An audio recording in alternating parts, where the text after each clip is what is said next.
Camille, bonjour. Très content de te retrouver pour cette nouvelle émission du Data Sommelier. Donc, on parle de data et plus précisément de data gouvernance. Alors, imaginons, tu arrives dans une société, tu hérites de tout un tas d'historiques et ta mission, c'est de mener à bien ce projet de gouvernance.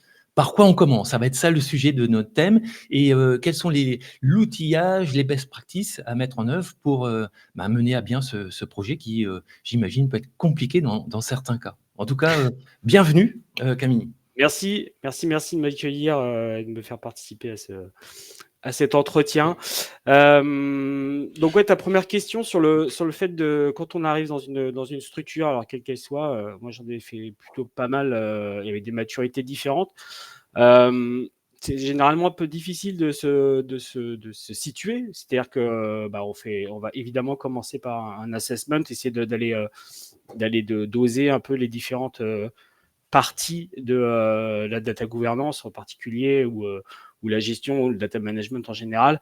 Donc, elle est ACC toutes ces parties-là. Ça, évidemment, ça passe par aller rencontrer une bonne partie des décideurs, des managers. Voir un peu scaler un peu sur la stratégie du groupe en général, évaluer justement cette maturité sur chacun des pans, que ce soit le management, la gouvernance, la data quality, savoir un peu ce qui est déjà en place. À partir de ce moment-là, on va pouvoir, en fonction des fondamentaux de la gouvernance du data management, se situer et se dire, bon voilà, on a un cap à mener pour faire augmenter cette maturité. Maturité, ça veut dire beaucoup de choses. Hein. On peut mettre un peu fourre-tout là-dedans. Mais c'est surtout pouvoir donner un maximum de contrôle sur la donnée de façon globale. C'est un peu le but majeur de la data governance, c'est d'avoir le contrôle, la maîtrise, voilà, on l'appelle comme on veut, mais voilà. Donc, ce qui est important, c'est au début, c'est cet assessment-là. Donc, il y a plein de méthodes. Hein, il y a des petits questionnaires pour amener en fonction des rencontres qu'on va avoir, pouvoir établir une espèce de, il y a des spider graphes qui font ça très très bien pour dire voilà, on est situé au niveau 2, il faudra aller au niveau 5 ou en fonction de la stratégie rester au niveau 2 ou au niveau 3. C'est en fonction de ça qu'on va établir justement cette stratégie de gouvernance. Euh, D'accord. et dans la stratégie de gouvernance, si on reprend la vision d'AMA, qui est un peu la vision phare actuelle et qui est toujours de bonnes factures et qui permet d'avoir des fondamentaux forts, on va du coup établir cette stratégie de gouvernance. Alors justement, je vais montrer un peu ce qui a été fait côté État, mais ça vous donne une partie, une vision un peu plus globale. Avant, parce que je pense que tout le monde connaît Etam par J'ai son nom. l'impression de connaître depuis que je suis tout petit et c'est un peu comme Michelin, tu sais, c'est des enseignes comme ça qui sont C'est ça. universellement connues, mais avec plaisir pour repréciser qui est ta main. Voilà, je vais faire ça rapidement, mais en gros, Etam, ça a plus de 100 ans. Ça a été créé en 1916. Du coup, moins de 100 ans, pardon. Enfin, 109 ans. On est un groupe de 5 marques, donc 4 marques de lingerie. Il y a Etam qui est vraiment le vaisseau amiral du groupe, qui représente à peu près la moitié du chiffre d'affaires. Et voilà, 3 autres marques de lingerie qui adressent différentes segmentations, en fait, ce qui est intéressant là-dedans. Et c'est pour ça que le groupe n'est pas forcément connu en tant que groupe, mais c'est que chaque marque adresse une segmentation un peu différente pour pas se mélanger les pinceaux et que chaque cliente puisse s'identifier à une marque différente. Ça, c'est une stratégie. Et on a aussi une marque qui s'appelait avant 1, 2, 3 et qui a été rebrandée il y a 3-4 ans, qui s'appelle maintenant Maison 123, qui a une très forte croissance actuellement. Voilà, donc on n'est pas loin du milliard de chiffre d'affaires. Ensuite, on a une structure assez simple, on va dire, entre guillemets, avec une structure logistique d'entrepôt dans le nord de Paris, une structure au niveau de la DSI et de la data à Clichy, avec à peu près une centaine de personnes. On a une usine de confection de matières, puisqu'on fait un peu de recherche et développement et de développement de nouvelles matières, parce que c'est toujours très important en Tunisie. Et après, on a des bureaux de sourcing des produits finis. Alors, principalement en Asie et un petit peu voilà, dans les Émirats et en EMEA, comme on dit. Alors, je vais faire vite faire un focus sur justement le vaisseau amiral, sur Etam. On a à peu près 860 points de vente donc, en France et à l'étranger. C'est principalement réparti, vous voyez, comme c'est en bas à droite, il y a 73% en France, 22% en Europe. Ouais, quand même, ouais. Euh, D'accord. 6% à ce qu'on appelle l'export. Donc, l'export, c'est les US, le Mexique et les Émirats. Et on a vraiment une gamme de produits véritablement qui vont du petit prix au haut de gamme. Donc, on adresse Etam vraiment couvre tout le monde de la première lingerie jusqu'à toute sa vie, en fait. Voilà. Ouais. Euh, D'accord. Donc, 1 milliard de chiffre d'affaires, groupe international, présence dans plusieurs pays, mais avec une forte vente, principalement en France. C'est ça, exactement. Les facteurs de croissance actuels en France sont un peu limités, hein, puisqu'on est déjà un peu monopole quasiment. On a assez peu de concurrence, donc la croissance interne France va être compliquée. Donc on mise sur la croissance, plutôt la croissance externe pour développer le chiffre d'affaires et le groupe. Voilà, D'accord, c'est un peu et je la vois stratégie. le graphique du milieu intéressant, ça adresse toutes les populations Ouais, d'âge, c'est quasiment. ça. C'est ce que je te disais, c'est que en fait, en fonction des produits qu'on peut avoir et puis du coup de la renommée du groupe, il y a vraiment toutes les tranches d'âge. Il y a un peu moins, tu vois, moins de 25 ans, c'est pas vraiment le cœur, le cœur. Ouais. Ça, c'est adressé plus par, je reviens un petit peu en arrière, par Undies, la marque Undies qui est, elle, vraiment dédiée première lingerie et premier prix, donc pour que ce soit accessible pour les plus jeunes qui ont un peu moins d'argent, un peu moins de pouvoir d'achat, Ouais, d'accord. vont aller plutôt sur Undies. Et les deux autres marques, Isée et Livy, elles vont être sur du luxe. Donc voilà, il y a une petite différence, mais oui, ça adresse de façon à peu près uniforme toutes les tranches d'âge. D'accord, moi, c'est cohérent, chaque marque son créneau d'âge, hein, son style, son branding, C'est ça. Et c'est d'où la volonté de ne pas communiquer extérieurement sur le côté groupe et de voir chaque entité les unes à côté des autres, quoi. D'accord, très clair. Voilà. Bon, je pense qu'on a passé assez de temps sur Ouais, Etam. non, mais c'était bien de rafraîchir, hein, voilà, Ouais, tout le c'est monde bien. sait qui est Etam, ouais. Exactement. Donc, pour revenir à ce qu'on s'est dit au début, niveau de la stratégie, alors je vais donner l'exemple de ce qui s'est passé à Etam parce que c'est assez révélateur, on va dire, enfin, ce qui se passe parce que c'est pas encore fini. Au niveau de la stratégie de gouvernance, en gros, au cours de mon assessment, j'ai pu voir qu'il y avait une maturité qui était quand même assez faible. Donc, il fallait vraiment adresser l'ensemble des sujets de cette gouvernance, pouvoir justement améliorer cette maturité-là. En gros, on a regroupé ça sur 3 axes principaux. Alors ça, c'est en cohérence et vraiment en corrélation très très forte avec la stratégie du groupe.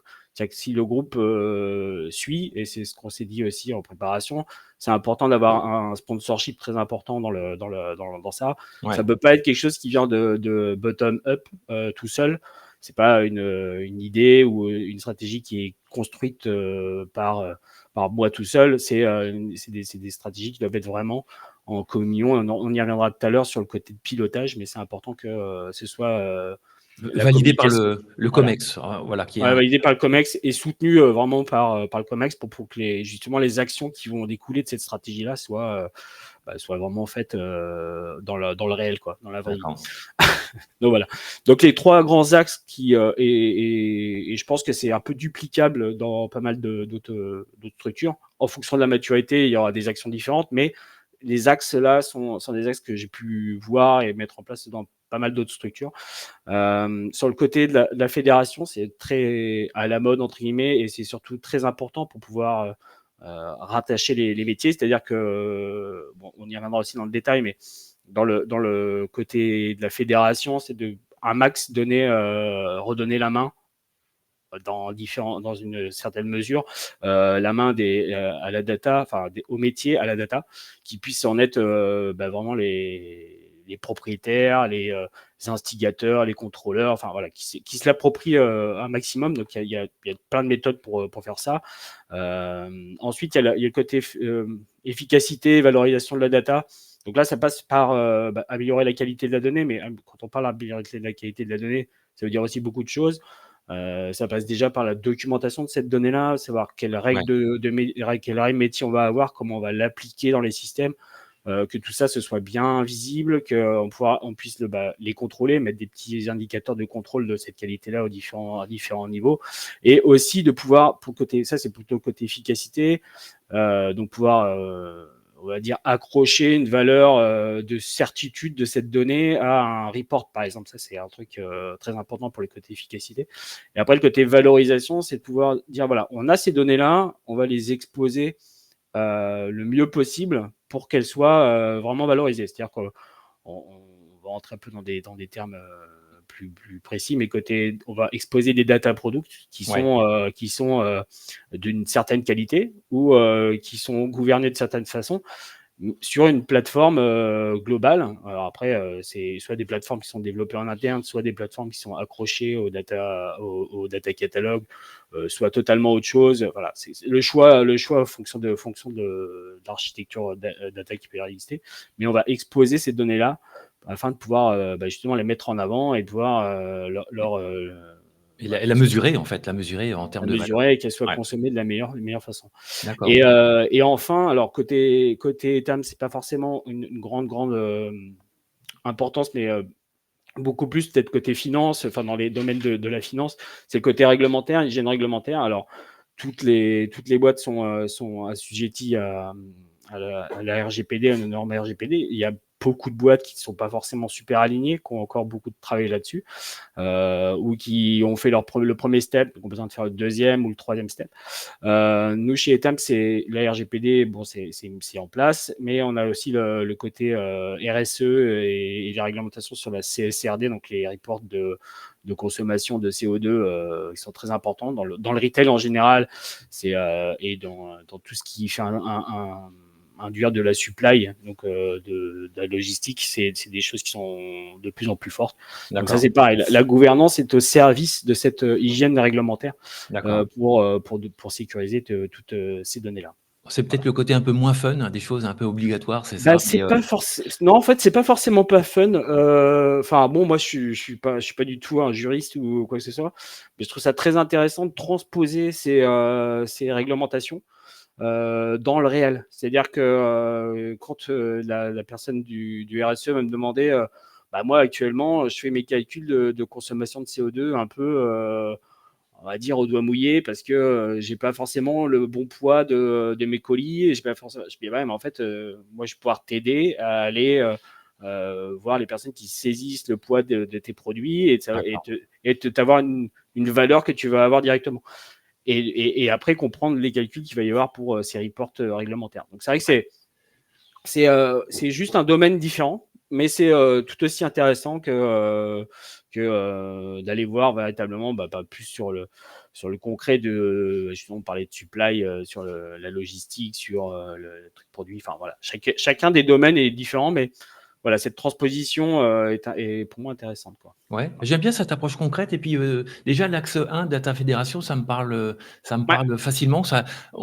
Fédérer la donnée, on peut la toucher, la voir et j'ai l'impression que ça c'est un bon démarrage de commencer. Oui, bah, en fait, c'est souvent comme ça qu'on arrive à pas imposer, mais à donner quelque chose de vertueux, c'est-à-dire de dire, voilà, arrête de penser que la data, c'est quelque chose qui est côté IT.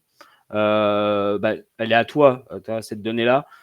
Toi qui saisis des choses dans tes tableaux Excel, bah, si c'est bien, mais mets-le dans le système, fais-le mouliner et mets-toi en tant que responsable de cette donnée-là, tu verras que tu auras une certaine fierté, entre guillemets, de pouvoir se dire, voilà, j'arrive à assurer le bon déroulement de tout ce qui est à la mode en ce moment, côté IA aussi, parce que derrière, on a la fondation de personnes qui se disent, bah voilà, ça, c'est une donnée qui a été validée, que tout le monde est d'accord là-dessus. On peut l'utiliser, la faire mouliner dans les moteurs IA. Et c'est voilà, c'est aussi de pouvoir redonner la valorisation à chacun de son travail, quoi. Ouais, Voilà. et puis on reprécise que la gouvernance a d'autant plus d'importance que l'IA est là maintenant, la GenAI, Mmh. et en fait, on a ce besoin accru, hein, de gouvernance, donc Bah, ça revient en force, ouais.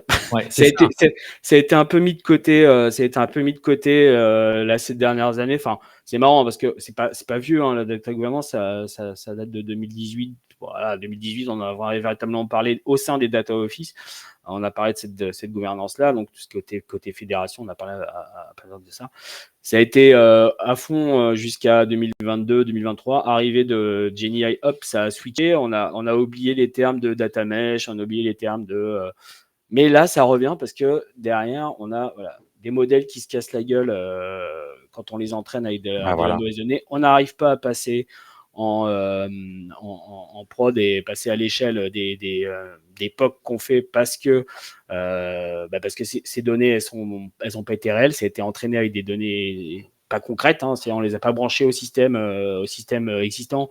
Et dès qu'on les branche, boum, ça fait nimp. Ouais, Donc voilà. ouais. Si tu veux, on va aller un peu plus Ouais, dans la fédération. Enfin, allez, avec plaisir. parce que c'est un point moi que j'adore. Enfin, j'adore parce que justement, j'ai toujours bien aimé dans ces expériences-là le fait d'aller voir les gens, de communiquer. C'est vraiment la gouvernance, c'est quelque chose d'essentiel, c'est de partir avec son bateau de pèlerin et se dire la data, la data, la data. Allez-y, c'est cool. Ne pensez pas que c'est un truc difficile.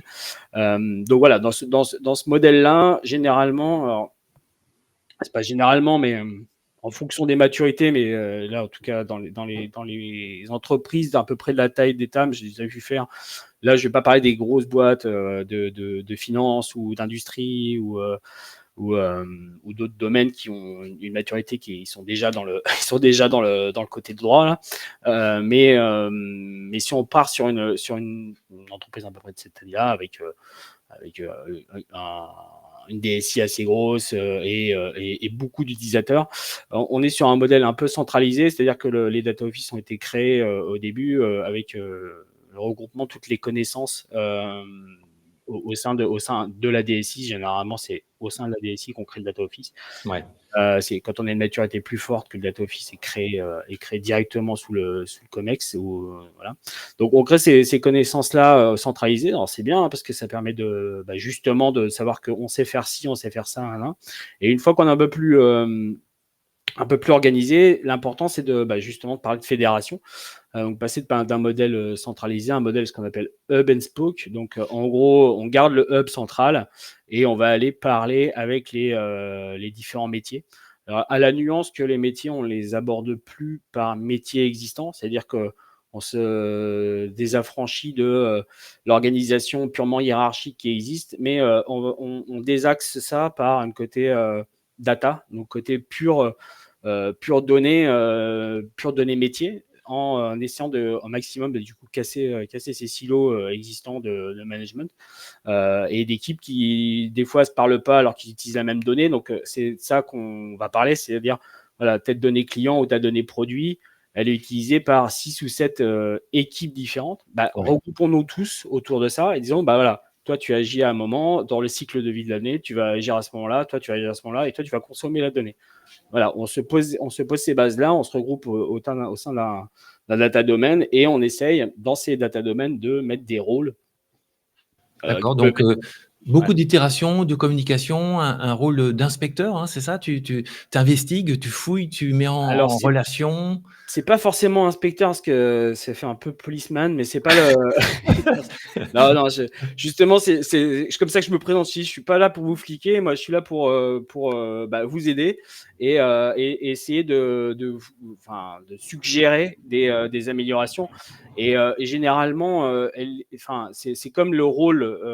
Là, oui, tu vois, on a des rôles un peu genre data champion, data steward, data analyst.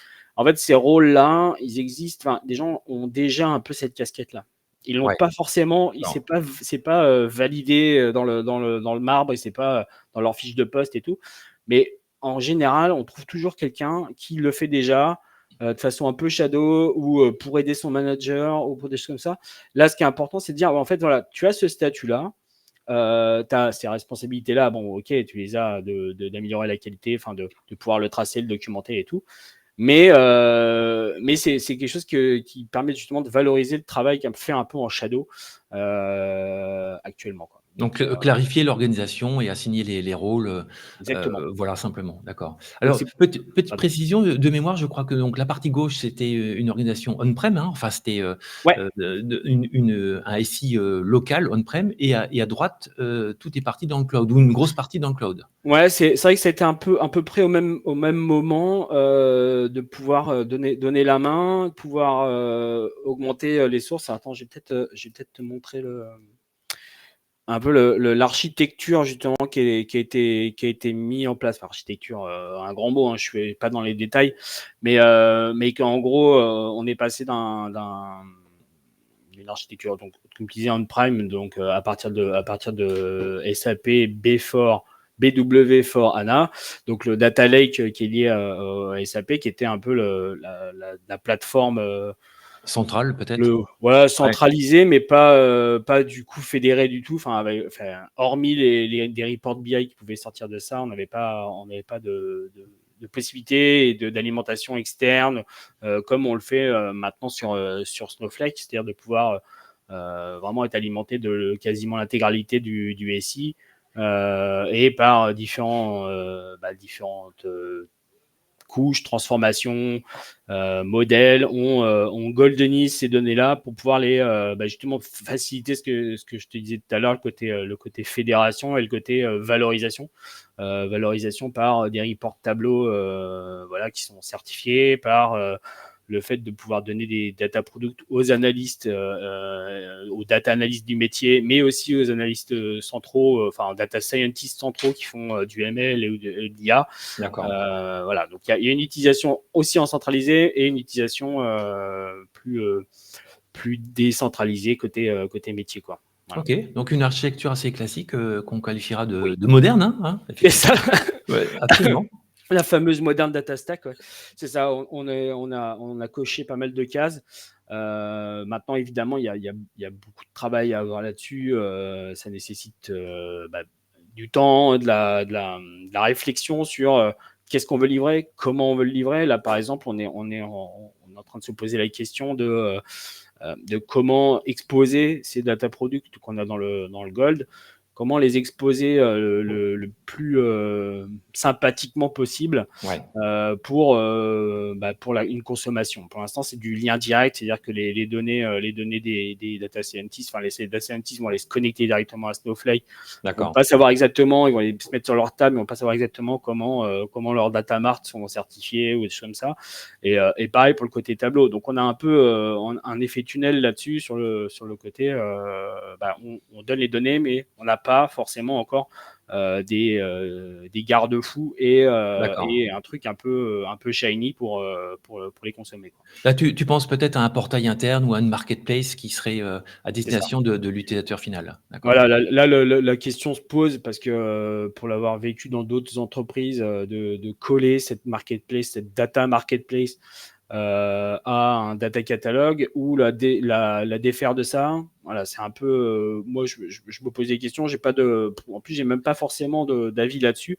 Je pense que c'est pareil. C'est une question et de coût et de make or buy. Est-ce qu'on va créer notre propre data marketplace avec un dev interne, ou est-ce que on va embarquer la data marketplace d'un catalogue qu'on prendrait. D'accord. Parce qu'il y a cette C'est réflexion-là aussi sur le côté catalogue qu'on n'a pas pour l'instant. Donc, c'est vrai qu'au niveau de l'acculturation, je te parlais, ou de la valorisation de cette donnée, c'est quelque chose qui est aussi important, de pouvoir au maximum donner une visibilité. L'effet waouh du data lineage, c'est quelque chose qui est assez fort au niveau des métiers.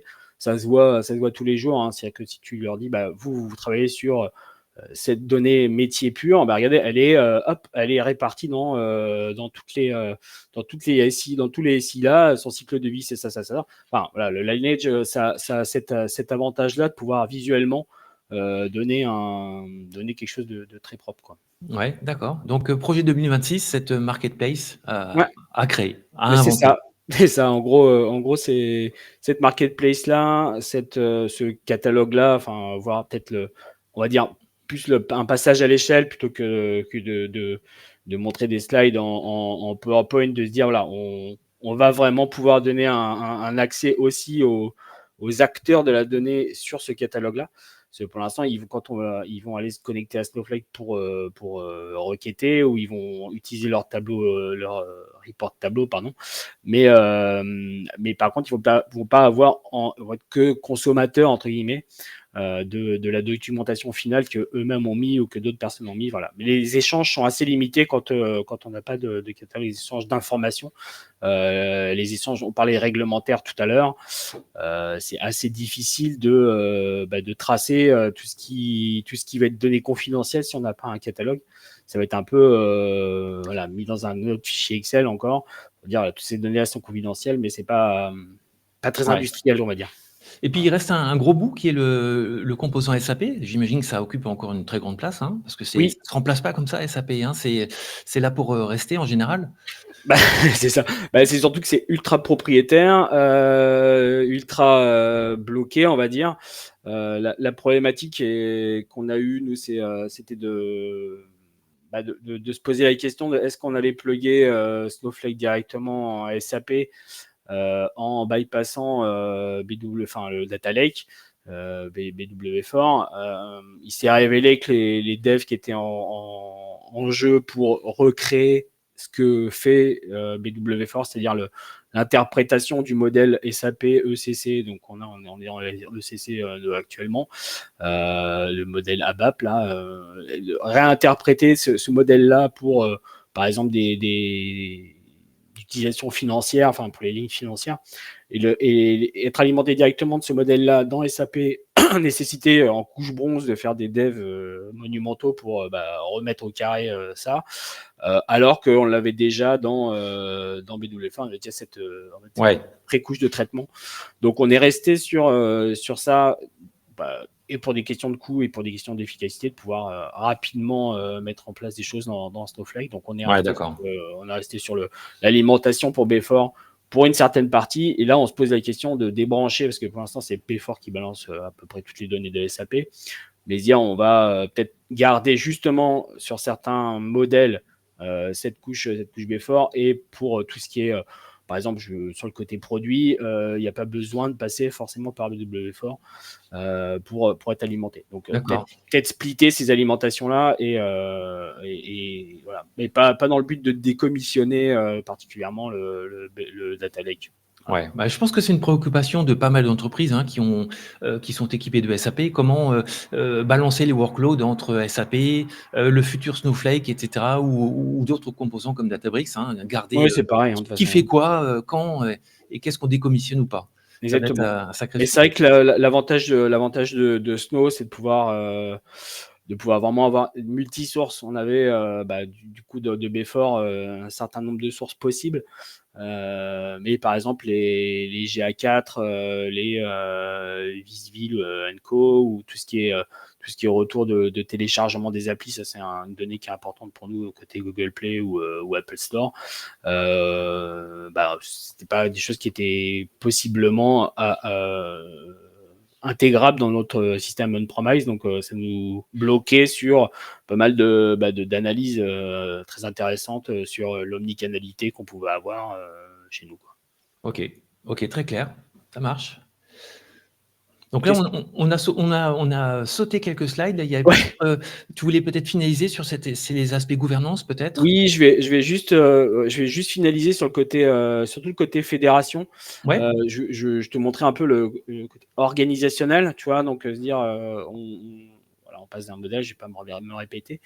Mais il y a aussi l'aspect des responsabilités. On en a rapidement parlé, mais on peut définir, et il faut définir qui fait quoi, en gros, qui fait quoi dans quel contexte. Voilà, la définition des règles de qualité.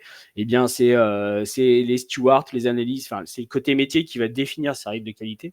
Et ça va être plutôt dans la définition purement de ces règles de qualité, c'est la squad IT, donc ce qui est data, IT, cyber, qui va être consulté. C'est un exemple. Mais après, par contre, pour la mise en place, ça va plutôt être les squads IT qui vont le faire. Donc, c'est pouvoir se dire, voilà, on est dans dans cette matrice-là, avoir l'intégralité, j'ai pas mis l'intégralité, mais avoir un peu l'intégralité de ce qui est possible au travers de tout ce qui est data, tout le data management, hein, la conformité dont on parlait, toute la gouvernance, et pouvoir se mettre ça. Ça, c'est pareil, c'est pas quelque chose qui sort d'un cerveau, hein, c'est de se dire on a ça et de se le valider en comité. Donc en fait, il y a aussi la nécessité, en plus de cette matrice de responsabilité, de se positionner, hop, et du coup, enchaînement magnifique sur le,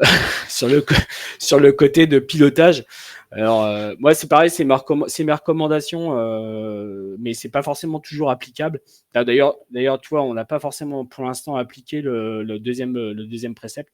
Le comité de gouvernance centrale, pour l'instant, on l'a pas mis en place, mais c'est un axe qu'on voudrait avoir. En gros, on passe de notre comité de pilotage groupe, donc là où il y a le COMEX, les CDO, les directeurs métiers, donc là, c'est vraiment pour varier sur la stratégie de la donnée. Trimestriel, c'est à peu près ça, c'est ça, 3 fois dans l'année. Donc le fameux comité de gouvernance centrale où bon, on n'en parle pas puisqu'on l'a pas mis en place, mais non, en fait, c'est plus pour commencer justement avec les business sponsors, donc ceux qui vont être en top line des domaines data, pouvoir avoir un peu leur piloter la strate qui découle du groupe et dire voilà, on va mener ces actions donc plutôt sur les domaines supply ou plutôt sur le domaine CRM, voilà, de se donner ces guidelines là, et ensuite on granule un petit peu dans chacun des data domaines où on va aller voir les pain points de chacun des data domaines et à partir de ces pain points faire remonter ces actions qui vont permettre de focaliser là-dessus. Voilà. Et enfin, on a des groupes de travail, donc inter, DSI et métier, autour de sujets de thématiques précises, donc sur la data quality, la conformité, l'architecture, les projets data, sur lesquels on avance plus en mode projet agile et concret. Et on a, ça c'est tout nouveau, une data champion academy, ça c'est très bien pour essayer de récupérer un maximum de personnes dans le giron de la data. C'est totalement décorrélé de ce que je te parlais tout à l'heure, enfin pas totalement, mais un petit peu décorrélé de ce que je te parlais tout à l'heure de la fédération. Les data champions, on les retrouve dans les data domaines, et ça on essaie d'en avoir un maximum pour pouvoir avoir justement de plus d'entraînement, pas entraînement physique, mais un entraînement d'acculturation là-dessus. Un Et affinage. voilà, c'est Voilà. ça. Et en fait, on fonctionne par année, peu comme la Star Academy, si tu veux, mais mais en mode Data Champion Academy. C'est-à-dire quelqu'un qui a fait la promo 2024 va pas refaire la promo 2025. On essaie de faire bouger les choses et tout le monde a le droit à son diplôme, hein. Il n'y a pas de star particulier, mais ça permet de dire voilà, je vais participer à la Data Champion Academy 2025, c'est cool, voilà.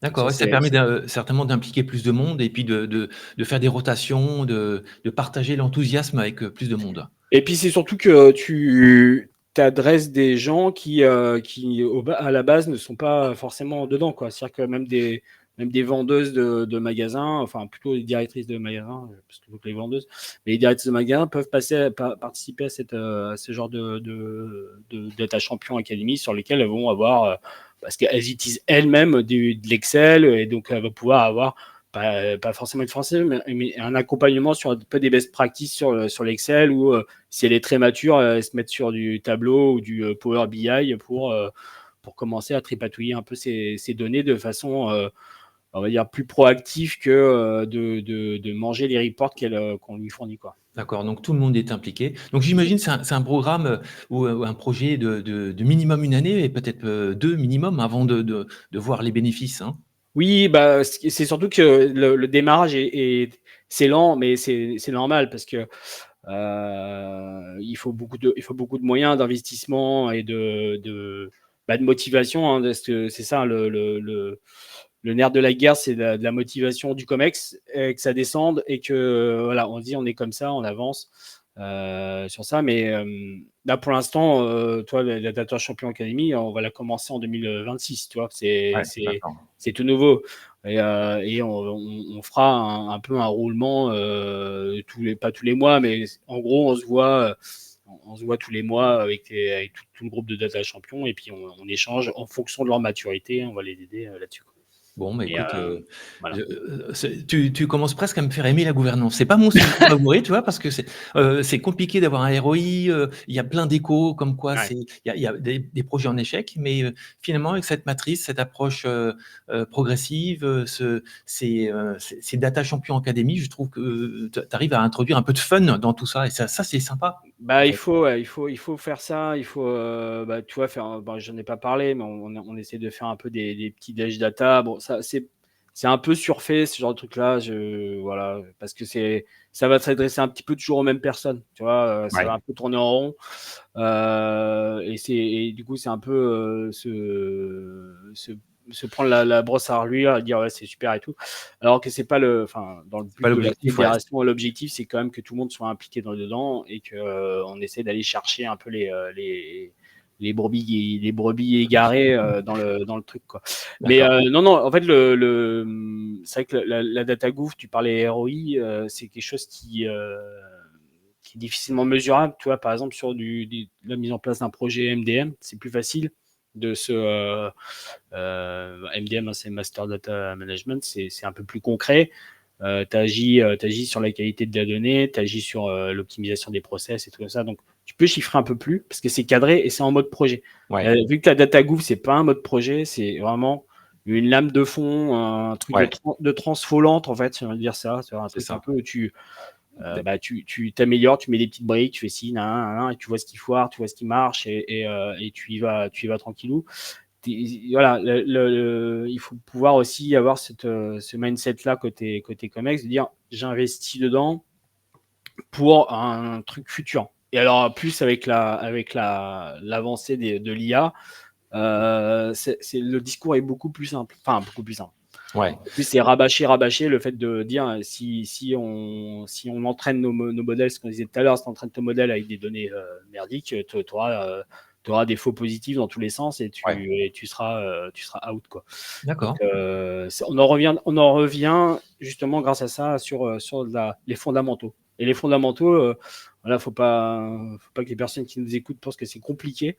C'est pas très compliqué. C'est juste que les concepts existent, il faut les adapter.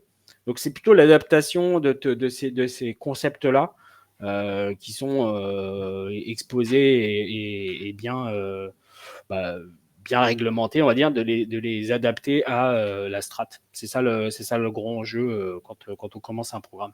OK, je vois. Donc, de la communication, de l'itération, du courage et du fun avec, C'est ça, les académies, et l'acculturation, autour. Donc, exactement. bah, écoute, merci Camille pour ce tour d'horizon de ce que peut être la gouvernance dans un groupe, comme ça, qui fait 1 milliard. Donc c'est pas la petite PME, ça commence à parler Ah quand bah, même, hein? c'est respectable, on va dire. Voilà, c'est respectable et puis, je pense que ça adresse, ce cas d'usage adresse, une grande majorité des entreprises, en France. Donc très intéressant de voir comment, tu as pu mettre ça en place. Donc ce C'est en canevas, ce cours, hein. framework, Tu sais, c'est en cours, hein? D'accord.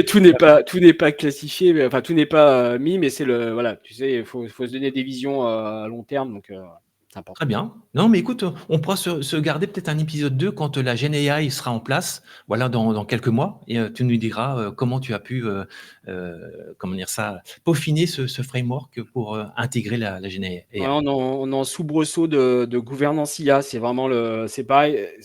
Ouais, il faut que tout atterrisse en fait. C'est pour l'instant de mettre des cadres alors qu'il y a des boîtes qui se font racheter, qui font des modèles qui disparaissent, d'autres qui apparaissent, un qui est au-dessus pour l'autre. C'est compliqué. Donc c'est vrai que essayer d'être proactif là-dessus, c'est bien. Enfin, de pouvoir s'informer, mais mettre des règles dans une entreprise alors En que mouvement, ouais. tout est en mouvement. Voilà, bah, actuellement, c'est un peu le bac à sable pour tout le monde et on fait plein de trucs, on voit, mais voilà, faut un moment aussi se dire stop, on essaie de, pas stop, mais on ralentit, on essaie de réguler le truc, quoi. Un petit zoom arrière, on regarde ce qui se passe et OK. Bah, écoute, ça fera l'objet peut-être d'un épisode numéro 2. En tout cas, merci pour, Parfait. ces conseils, ta vision et cet entretien, hyper instructif. Merci, merci à toi. Et ben, à très bientôt. À bientôt.